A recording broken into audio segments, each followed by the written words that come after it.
جزیره ارواح ژاپن، هاشیما. جالبه بدونید 505 جزیره متروکه در استان ناکازاکی ژاپن وجود داره. هاشیما یکی از اون جزیره است.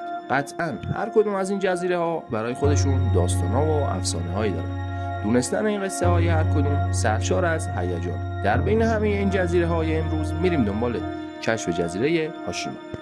اول از همه یه نکته باید بگم. شیما پسوند ژاپنیه که برای جزیره ها به کار میره، مثل آوکاشیما، ایزوباشیما، ایکینوشیما و از این جور چیزا.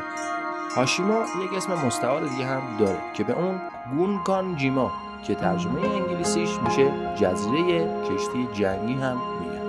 لحاظ جغرافیایی هم بد نیست که بدونید فاصله جزیره هاشیما با ابعاد 480 در 190 متر تا شهر ناکازاکی 15 کیلومتر. همچنین در بیشتر روزهای سال آب و هوای بسیار بدی داره. از نظر جمعیت این جزیره پر ازدحام ترین زمان خودش بین سالهای 1887 تا 1974 میلادی بود. تا سال 1959 میلادی هاشیمای 3.6 هکتاری به اوج جمعیت خود برابر با 5259 نفر رسید. یعنی با تراکم 835 نفر در هر هکتار. دلیل اینکه هاشیما معروف شد و بررسی کنیم باید اینو بدونید که سال 1887 میلادی این جزیره به دلیل داشتن حجم بالای ذخایر زغال‌سنگ در زیر دریا شناخته شد.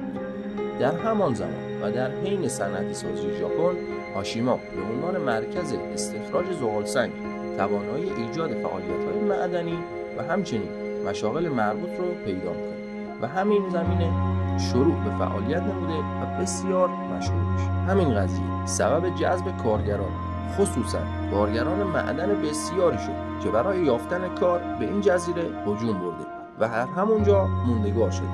به همین دلیل در طی اون سالها این جزیره مکانی جهت برآورده کردن امکانات لازم از جمله تأسیسات، تجهیزات معدنی و همچنین امکانات مسکونی لازم برای رفاه و راحتی کارگران معدن زغال‌سنگ. توی سال 1890 میلادی کمپانی میتسوبیشی این جزیره رو خریداری میکنه تا طرح خودش مبنی بر استخراج زغال‌سنگ از زیر آب رو اجرا کنه. همچنین دور تا دور جزیره برای جلوگیری از هر گونه سونامی و طوفان‌های دریایی بتون ریزی کردند و موج شکن‌هایی ساختند که جزیره را از این گونه خطرها حفظ کنه. به همین دلیل بود که هاشیما به شکل یک کشتی جنگی درآمد.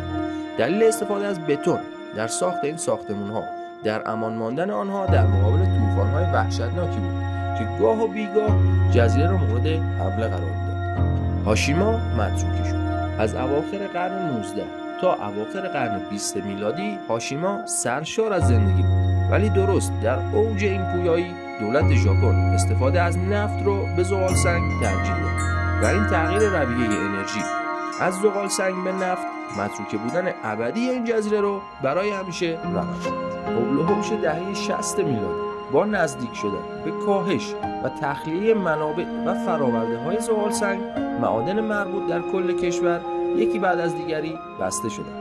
خب قطعاً معادن جزیره هاشیما هم از این قاعده مستثنا نبودند. پیرو این اتفاقات در سال 1974 میلادی با اعلام رسمی کمپانی میتسوبیشی مبنی بر بسته شدن معادن هاشیما، این جزیره به یک باره خالی از سکنه شد.